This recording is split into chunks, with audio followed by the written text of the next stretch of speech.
अभी हम लोग पढ़ेंगे वॉइस के बारे में। वॉइस को हिंदी में कहा जाता है वाच्य। क्या कहा जाता है? वाच्य। याद रखिएगा, जो वॉइस होता है वो वर्ब का एक फॉर्म होता है, क्रिया का एक रूप है ना। यह अभिव्यक्त करता है कि सब्जेक्ट स्वयं कुछ करता है या किसी के द्वारा किए गए काम का वो परिणाम भोगता है। वॉइस किसका रूप है? वर्ब का। और आपको पता है कि वर्ब क्या है? Verb is a word which is used to show an action. जो काम का बोध कराता है वो क्रिया है। ठीक है, समझ आया? अब देखिए, वॉइस जो है वो दो तरह का होता है। वॉइस जो है वो दो तरह का होता है। एक होता है एक्टिव वॉइस, एक होता है पैसिव वॉइस। ठीक है, उसी तरह से हिंदी में भी वाच्य जो है कर्तृवाच्य, कर्मवाच्य और एक होता है भाववाच्य हिंदी में। और इंग्लिश ग्रामर में active voice and passive voice.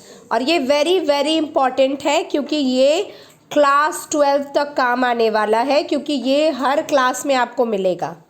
ठीक, अब इसके लिए सबसे इम्पॉर्टेंट है टेंस के रूल्स का पता होना। टेंस हम पढ़ा चुके हैं, टेंस के रूल्स का ज्ञान होना आपको जरूरी है। अब एक बात सुनो, एक्टिव वॉइस और पैसिव वॉइस में अंतर क्या है सुन लो। एक्टिव वॉइस जो होता है वो व्यक्ति या वस्तु, जैसे मान लिया जाए, हम एक एग्जाम्पल के थ्रू बताते हैं। जैसे हम बोले आई राइट अ लेटर, मैं पत्र लिखता हूँ, ये एक्टिव वॉइस है। लेकिन अगर हम उसमें ऑब्जेक्ट की प्रधानता को दिखाएं, मीन्स हम बोले पत्र मेरे द्वारा लिखा जाता है ना, लेटर इज रिटन बाय मी। ठीक, इसमें ऑब्जेक्ट की प्रधानता है, तो ये हो गया passive voice. Means active voice से पैसिव वॉइस बनाने के कुछ नियम भी होते हैं। तो जनरली आपको याद रखना है कि पैसिव वॉइस जो होता है उसमें किसकी प्रधानता होती है? कर्म की होती है। किसकी? कर्म की होती है। किसी वर्ब को पैसिव वॉइस में कहा जाता है जब कोई व्यक्ति या वस्तु सब्जेक्ट के रूप में काम नहीं करता है, बल्कि किसी व्यक्ति या वस्तु के द्वारा किए गए काम का वो परिणाम भोगता है। ठीक, अब इसके रूल्स को जानो। बोर्ड में मैंने लिखा है I write a letter. I write a letter active voice है और a letter is written by me, ये क्या है? ये है पैसिव वॉइस। अब एक चीज देखिए एक्टिव वॉइस में, आई मतलब मैं, जो कि मैंने लिखा S, means active subject. Subject मतलब कर्ता, जो काम को करता है। आई, यू, वी, दे सब सब्जेक्ट है। अब राइट क्या है? वर्ब है। क्या है?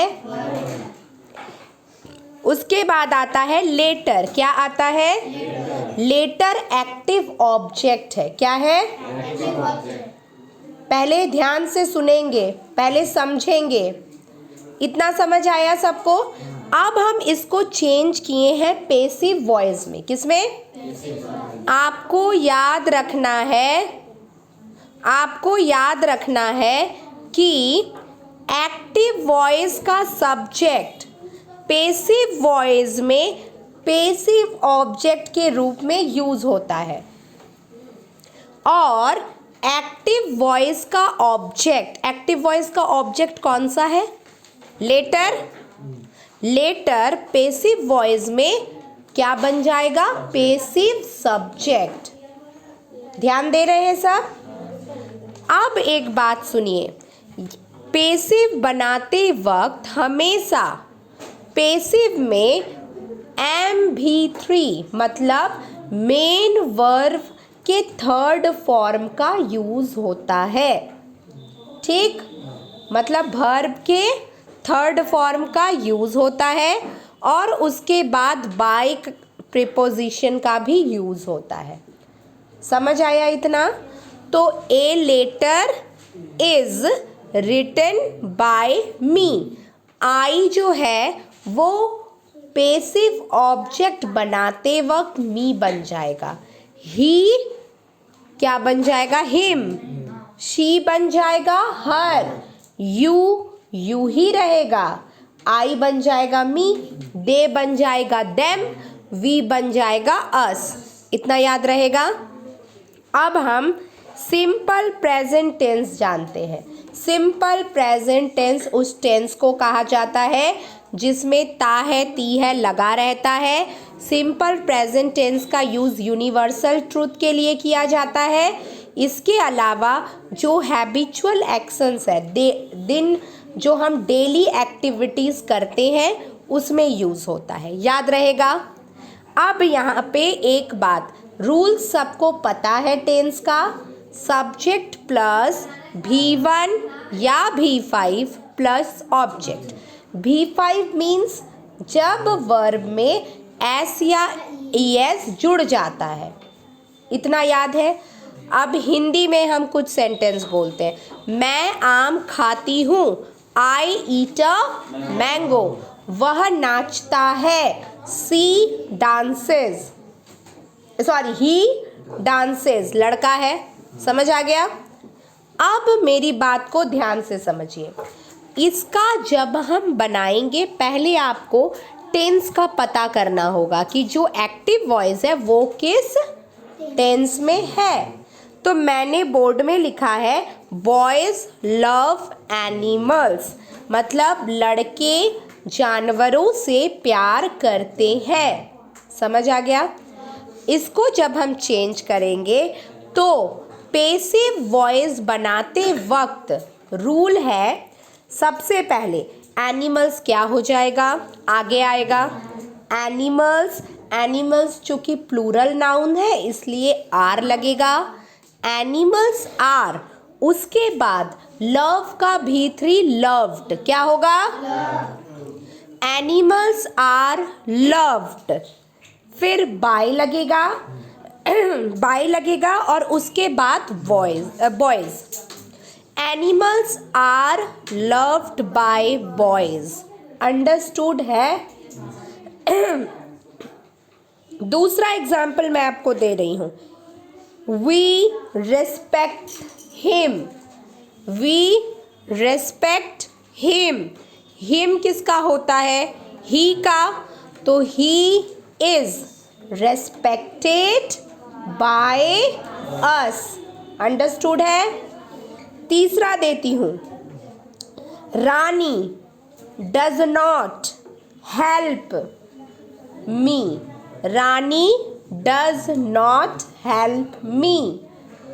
आई am not helped by Rani. Understood है? समझ आ गया?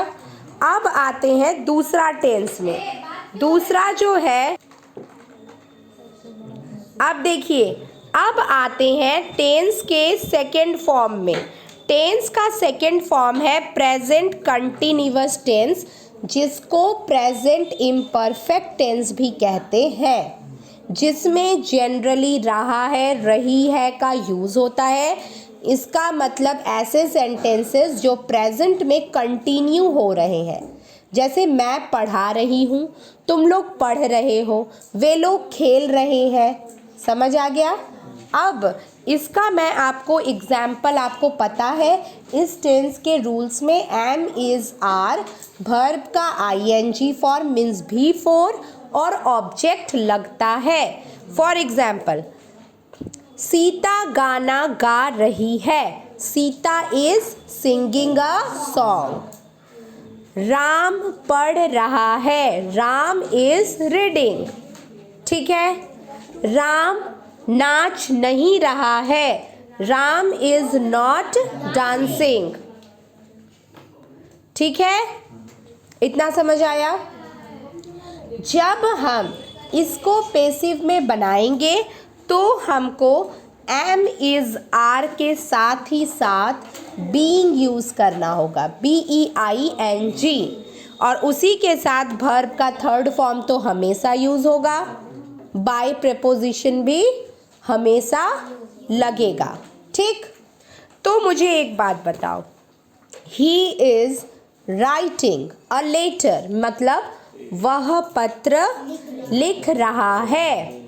इसको आगे करो, a letter is being, write का रिटन बाय हिम, ही का हिम हो जाएगा, और अगर रहेगा she is writing a letter is being written by her. Understood है। अब आते हैं present perfect tense. Present perfect tense का यूज़ कब होता है? जब हम किसी काम को अभी तुरंत ख़त्म किए हों। जैसे वह रूम साफ कर चुकी है, वह अभी तुरंत गया है। ठीक, समझ आ गया। तो अब इसमें याद रखने का है कि इसमें नॉर्मल सेंटेंसेस में हैव और हैज़ के साथ ही साथ वर्ब का थर्ड फॉर्म यूज़ होता है। आई के साथ क्या होगा, हैव या हैज़? हैव। यू के साथ हैव, ही के साथ हैज़, सी के साथ हैज़, वी के साथ हैव, यू के साथ हैव, दे के साथ हैव। ठीक, अब बताओ यहाँ पे है, लेकिन जब इसका पेसिव बनाएंगे तो बिन के साथ साथ, किसके साथ साथ? बिन के साथ साथ हम यूज़ करेंगे भी3। क्या यूज़ करेंगे? भी3 यूज़ करेंगे। अब सुनिए, I have washed the plates, मतलब मैंने प्लेट्स धो लिया है। ठीक, तो इसको चेंज करो, the plates have been washed by me. और एक दे रही हूँ, वो भी आपको करना है। सुनिए, they have cut the telephone wires. तो कैसे बनाएंगे? The telephone wires have been cut by them, they का देम, और कट का आपको पता होना चाहिए, cut cut cut, cutting cuts होता है ना, V1 V2 V3 V4 V5, याद रहेगा। अच्छा, अब लास्ट में प्रेजेंट परफेक्ट कंटिन्यूअस का वॉइस जो है, पेसिव वॉइस, वो नहीं बनता है। याद रहेगा सबको, पेसिव बहुत इंपॉर्टेंट है सीखना। ठीक, अब 2 एग्जाम्पल मैं पूछती हूँ, बताओ। They are not picking the flowers, क्या होगा? The flowers are not being picked by them. समझ आया? ठीक है, कोई प्रॉब्लम इसमें? याद रहेगा सबको?